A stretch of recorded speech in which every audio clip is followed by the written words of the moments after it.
I walked into the office at 7:30 a.m., earlier than usual. Max had sent me an email late last night asking me to come in for an important meeting. The subject line said, "Career Discussion," which made my stomach twist with worry. I'd been working at Anderson Tech for 5 years, climbing from junior analyst to senior project manager. Max had been my boss for the last 18 months, and our relationship was always tense. He took credit for my work, undermined me in meetings, and made jokes at my expense. Still, I never expected what was about to happen. When I reached his office, Max was already there, leaning back in his chair with that smug smile I'd grown to hate. He didn't offer me coffee or even a proper greeting. He just looked at me with cold eyes and said 4 words that changed everything. "Your position no longer exists." The room started spinning. I couldn't process what he'd just said. "What do you mean?" I managed to ask, my voice barely above a whisper. Max shrugged like he was discussing the weather, "Not destroying my livelihood. The company is restructuring. We're eliminating redundant positions, and yours is one of them. You'll need to clear out your desk today." I felt my hands start shaking. 5 years of dedication, countless late nights, weekends sacrificed for this company, and this was how it ended. No warning, no explanation, just a cold dismissal. "But I just finished the Morrison project," I said, trying to keep my voice steady. "That brought in $2 million in revenue." Max waved his hand dismissively. "That was a team effort. Look, Tyler, this isn't personal. It's business. Security will escort you out once you've packed your things." He turned back to his computer, signaling the conversation was over. I stood there for a moment, frozen in disbelief. As I walked toward my desk, my mind was completely blank. My coworkers avoided eye contact, probably already aware of what had happened. Sarah from accounting gave me a sympathetic look but said nothing. I grabbed a cardboard box from the supply room and started packing my things. My college degree in its cheap frame, the coffee mug my sister gave me, the small plant that somehow survived 5 years of office fluorescent lighting. Each item felt heavier than the last. Then I heard it. Max's voice, loud and arrogant, coming from the conference room nearby. "Finally got rid of the dead weight," he was saying, followed by cruel laughter. Tyler thought he was irreplaceable. That Morrison project. I could have done that with my eyes closed. More laughter, this time from multiple voices.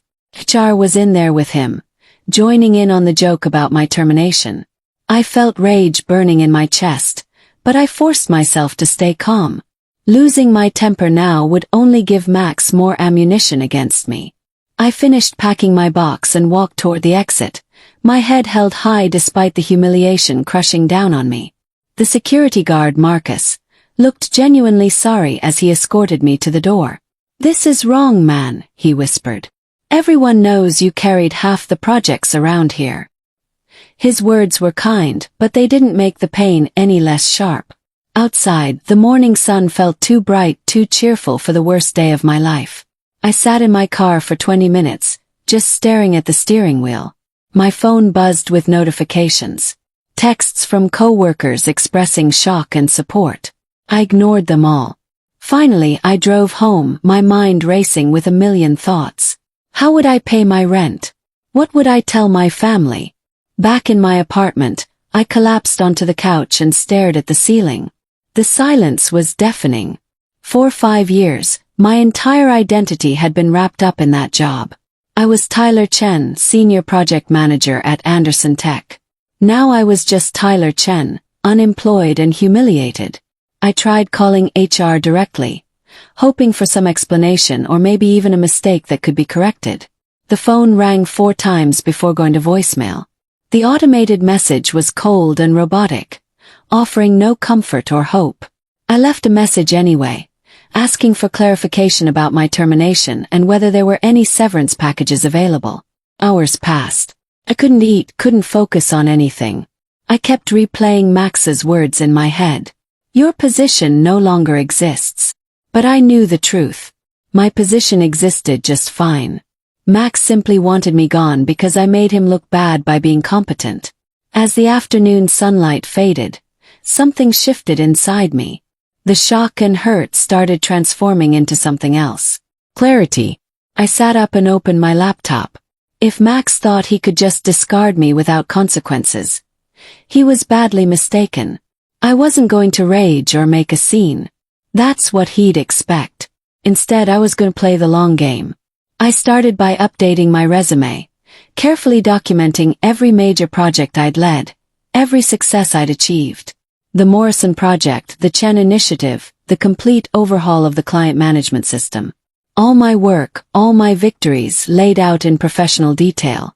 Then I cleaned up my LinkedIn profile, adding endorsements and recommendations I'd been too modest to request before. Next, I did something more strategic. I began researching Anderson Tech's recent financial decisions, particularly the ones Max had been involved in. Something felt off about my sudden termination, and I trusted my instincts. My phone rang at 6:30 p.m., exactly 6 hours after Max had fired me. The caller ID showed Anderson Tech HR department. My heart jumped, but I forced myself to stay calm. I let it ring 3 times before answering. Tyler Chen speaking, I said, keeping my voice neutral. Tyler, this is Janet from HR. We need you to come back to the office immediately. Her voice was high-pitched and panicked, completely different from the robotic voicemail system I'd encountered earlier. I'm comfortable at home, thank you, I replied coolly. If there's something to discuss, we can do it over the phone. I heard papers shuffling frantically on her end. There's been a terrible misunderstanding. Max didn't have the authority to terminate you. Your position is still active, and we need you to return right away. A misunderstanding. The anger I'd been suppressing all day threatened to surface, but I kept it buried. This was interesting. What exactly do you mean by misunderstanding? I asked, leaning back in my chair. Janet's voice trembled slightly. Max exceeded his authority. He can't terminate senior managers without board approval and proper documentation. We need you to come back so we can straighten this out. I let the silence stretch for a long moment.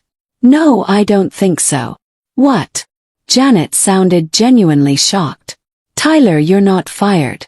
This was a mistake. Please, we can fix this. A mistake, I repeated slowly. Janet, I was humiliated in front of my colleagues, escorted out by security, and spent 6 hours believing my career was over. And now you want me to just come back like nothing happened? More silence on her end. We can discuss compensation for the confusion. I'll need to think about it, I said. I'll call you back tomorrow. I hung up before she could respond. My hands were shaking, but this time from excitement rather than fear.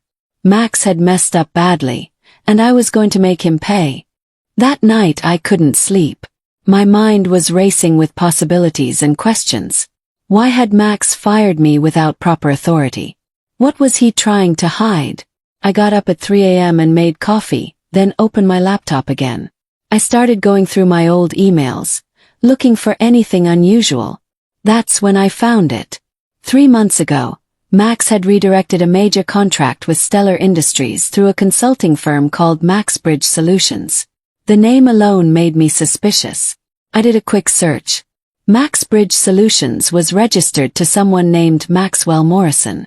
Max's full name was Maxwell Morrison Hayes. The dots started connecting. Max had been funneling company contracts through his own shell company, taking cuts from deals that should have gone directly to Anderson Tech. My Morrison project had probably interfered with one of his schemes, which explained why he wanted me gone so badly. I spent the next 3 days gathering evidence. I reached out to former colleagues carefully, asking casual questions about Max's recent projects. Sarah from accounting mentioned that several payments had been processed to MaxBridge Solutions, but she'd assumed it was legitimate. Max approved them all personally, she said during our coffee meeting. I thought it was strange that we were using a consultant for work we normally do in-house, but who am I to question management? I also spoke with David, a senior developer who'd been pushed out 6 months earlier.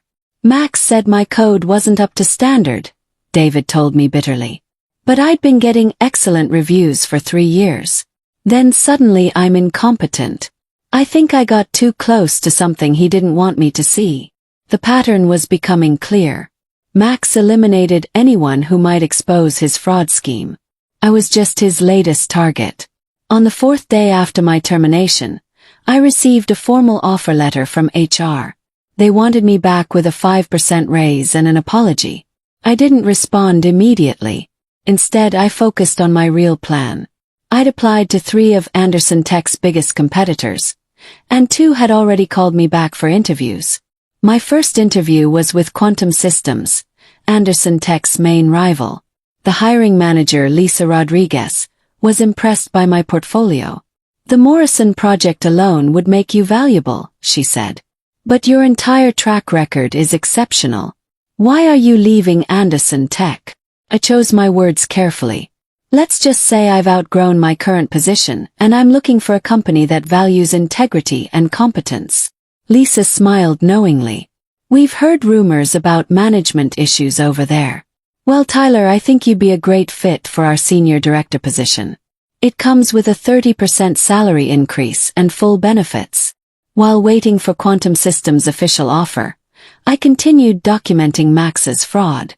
I created a detailed timeline of every suspicious transaction, every contract that went through MaxBridge Solutions, every employee who'd been mysteriously terminated or pushed out.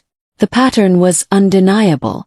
Max had been running this scheme for at least 2 years, stealing hundreds of thousands of dollars from Anderson Tech. I also discovered something else. Max had been bad-mouthing the company's CEO, Richard Anderson, in emails to board members. He was positioning himself for a promotion, trying to make it look like Richard's leadership was failing while Max's innovative consulting partnerships were the only thing keeping the company profitable. The arrogance was breathtaking. Max thought he was untouchable because he'd been clever enough to hide his fraud in plain sight. But he'd made one critical mistake. He'd underestimated me. The official offer from Quantum Systems arrived via email. Senior Director of Project Development, 40% salary increase, signing bonus and full benefits. Accepted immediately. Then I drafted my resignation letter to Anderson Tech. It was professional and brief, giving 2 weeks' notice as required by my contract. I sent it directly to Janet in HR, not to Max. His response came within an hour. Max called my personal phone. His voice tight with barely controlled anger. "You can't resign," he said. "We reinstated you. You're still employed here." "Actually, Max, I can resign whenever I want. That's how employment works. After everything this company has done for you." His voice rose. "You're being incredibly ungrateful." I almost laughed. "Everything the company did for me. Max, you fired me illegally and humiliated me. The only reason HR wants me back is because you screwed up. I'm done." My first day at Quantum Systems felt like stepping into a different world. The office was modern and bright, and my new colleagues actually seemed happy to be there. Lisa introduced me to the team, and everyone was welcoming and professional. No politics, no backstabbing, just people focused on doing good work. Meanwhile, back at Anderson Tech, chaos was brewing. Sarah sent me a text. "Max is freaking out. He's been in emergency meetings all day. Something about the Morrison project contract being disputed." Smiled. Before leaving, I'd quietly reached out to our Morrison project client, suggesting they review their contract terms. They discovered that MaxBridge Solutions had taken a 15% consulting fee that wasn't disclosed in the original agreement. The client was threatening to sue Anderson Tech for fraud. Max's house of cards was starting to collapse, and I'd barely started. 2 weeks into my new job, I received an unexpected call from Richard Anderson himself, the CEO of Anderson Tech. "Tyler, I need to speak with you about some serious concerns regarding Maxwell Hayes," he said. His voice was grave. "I've been reviewing our financial records, and there are irregularities I can't explain. Your name keeps coming up as someone who might have insight." I chose my words carefully. "Mr. Anderson, I documented everything I found before I left. I have emails, transaction records, and a timeline of suspicious activities. I'd be happy to share that information with you and your legal team. Please send everything you have, he said. And Tyler, I owe you an apology. I should have paid more attention to what was happening under my own roof. 3 days later, Anderson Tech announced an internal investigation into financial improprieties. Max was placed on immediate administrative leave. The news spread through the industry like wildfire. The investigation moved faster than I expected. Anderson Tech hired an external forensic accounting firm to trace every transaction involving MaxBridge Solutions. The results were damning. Max had stolen over $700,000 over 2 years through fraudulent consulting fees and kickback schemes. Criminal charges were filed. The district attorney's office got involved. Max's face appeared on the local news, looking haggard and desperate as reporters shouted questions at him outside the courthouse. My phone wouldn't stop ringing. Former colleagues wanted to congratulate me, apologize for not speaking up sooner, or simply express their shock at the extent of Max's fraud. We all knew something was off, David told me during one call. But we thought we were crazy. You proved we weren't. The vindication felt good, but it wasn't about revenge anymore. It was about justice and protecting the company from a corrupt manager who'd betrayed everyone's trust. Max called me from an unknown number. I almost didn't answer, but curiosity got the better of me. Tyler, please, you have to help me. His voice was barely recognizable, stripped of all its former arrogance. Tell them this was all a misunderstanding. You know how corporate accounting works. Sometimes things look bad, but there are legitimate explanations.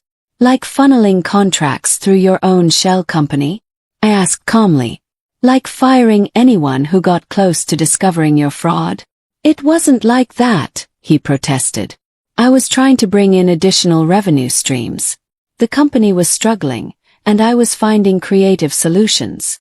Creative solutions, I repeated. Is that what we're calling theft now? My career is over, he said, and I could hear tears in his voice. My reputation is destroyed. Please, Tyler. I made mistakes, but I don't deserve this. Felt no sympathy. You destroyed people's careers to protect your fraud, Max. You humiliated me, fired me illegally, and laughed about it. Now you face the consequences. Not everyone was happy about Max's downfall. A few people at Anderson Tech had been loyal to him, either because they'd benefited from his schemes or simply because they believed his lies. These people started a whisper campaign against me, claiming I was vindictive and had fabricated evidence because I was bitter about being fired. One former colleague, Marcus Webb, even posted on social media that I was a snake who destroyed a good man's career out of spite. The posts got some traction, and I started receiving angry messages from people who didn't know the full story. Stung more than I expected. I'd done the right thing, exposed genuine fraud, and yet some people were determined to paint me as the villain. Lisa, my new boss, called me into her office. Tyler, I've seen some concerning posts online. I need you to know that Quantum Systems fully supports you. We've verified your documentation independently, and everything checks out. The internal investigation at Anderson Tech revealed even more than I'd discovered. Max had also been involved in a scheme to inflate project costs, pocketing the difference through MaxBridge Solutions. He'd convinced board members that complex projects required expensive consulting work, when in reality, the work was being done by existing employees. The total amount of fraud exceeded $1.2 million. The board of directors held an emergency meeting and voted unanimously to cooperate fully with law enforcement. They also issued a public statement acknowledging the fraud and apologizing to clients who'd been affected. My name appeared in their statement, not as a victim, but as a former employee whose diligence and integrity helped uncover serious financial crimes. The acknowledgement felt good. After weeks of being called a disgruntled ex-employee by Max's supporters, it was validating to have the truth recognized publicly. Anderson Tech's stock price took a hit, but analysts praised the company's transparency. The media coverage intensified when someone leaked an audio recording of Max talking to a MaxBridge Solutions partner. In the recording, Max openly discussed how he'd manipulated project budgets and eliminated troublesome employees who asked too many questions. Tyler Chen was getting too close, Max said on the tape. Guy's too smart for his own good. Had to get rid of him before he connected the dots. The recording aired on local news stations and went viral online. Social media exploded with commentary about corporate fraud and toxic workplace culture. Max became a symbol of everything wrong with corrupt management, trending on Twitter under hashtags like corruption and corporate fraud. The few defenders he'd had went silent. Even Marcus Webb deleted his posts attacking me and issued a grudging apology. The truth was undeniable now, captured in Max's own voice. His own words condemning him completely. Richard Anderson called me again, this time with an unexpected offer. Tyler, the board and I have discussed this extensively. We want you to come back to Anderson Tech as Vice President of Operations. You'd be overseeing all project management and helping us rebuild our reputation. The offer included a substantial salary, equity in the company, and a seat in executive meetings. It was more than I'd ever imagined achieving. But I didn't accept immediately. Mr. Anderson, I appreciate the offer tremendously. But I'm happy at Quantum Systems. They took a chance on me when I needed it most, and I don't take that loyalty lightly. I understand, he said. But think about it, Tyler. You helped save this company. You deserve to be part of its future. I promised to consider it, but my heart wasn't in it. Anderson Tech represented a painful chapter of my life. Moving forward meant staying at Quantum Systems, where I was valued from day one. Max's trial was surprisingly quick. With a mountain of evidence against him. His lawyer advised him to accept a plea deal. Max pleaded guilty to wire fraud, embezzlement, and tax evasion. The judge sentenced him to 6 years in federal prison and ordered him to pay full restitution to Anderson Tech and affected clients. I attended the sentencing hearing. Max looked broken. His expensive suit hanging loosely on his frame like he'd lost weight. When the judge asked if he had anything to say, Max turned and looked directly at me. I'm sorry, he said quietly. Tyler, I'm sorry for what I did to you. I didn't respond. His apology was too little, too late, motivated by his circumstances rather than genuine remorse. As marshals led him away in handcuffs, I felt nothing. No triumph, no satisfaction, just a quiet sense of closure. The man who'd tried to destroy my career had destroyed his own instead.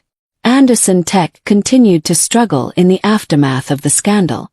2 board members resigned, and the company lost several major contracts as clients questioned whether they could trust the organization. Richard Anderson implemented sweeping reforms, bringing in new leadership and establishing strict financial oversight protocols. Meanwhile, Quantum Systems was thriving. We'd won 3 major contracts in 2 months, partly because Anderson Tech's troubles had made clients nervous about staying with them. Some of those clients came directly to us, and I was managing their accounts. Lisa promoted me to executive director after just 4 months. You've exceeded every expectation, she told me. Your integrity and competence are exactly what this company needs. I was making more money than I'd ever imagined, working with a team I respected, and building a reputation as someone who could be trusted completely. The irony wasn't lost on me. 6 months after Max's sentencing, I received a letter forwarded through Anderson Tech's legal department. It was from Max, written from prison. The letter was long and rambling, filled with self-pity and attempts to justify his actions. But near the end, he wrote something that caught my attention. I convinced myself I deserved that money because I was smarter than everyone else. I thought the rules didn't apply to me. Watching my career end while yours flourishes has taught me that competence and integrity matter more than cleverness and connections. You won, Tyler. Not because you destroyed me, but because you were always better than me. I read the letter twice, then filed it away. Max was right about one thing. This wasn't about revenge or destruction. It was about justice, accountability, and the simple truth that doing the right thing matters, even when it's difficult. I'd moved on from Anderson Tech, from Max, from all of it. Today I sit in my corner office at Quantum Systems, looking out over the city skyline. My team just closed a $15 million deal, the biggest in company history. Lisa sent out a company-wide email crediting my leadership and vision. My phone buzzed with congratulations from colleagues, friends, and even a few former Anderson Tech employees who'd followed me to Quantum Systems. I thought about that morning 6 months ago when Max told me my position no longer existed. He'd been wrong. My position existed just fine. It just wasn't with his company anymore. Sometimes the best revenge isn't revenge at all. It's succeeding so thoroughly that your enemies become irrelevant. Max is in prison. His career is over. His reputation is destroyed. And me? I'm exactly where I deserve to be, building something meaningful with people I trust. My phone buzzed again.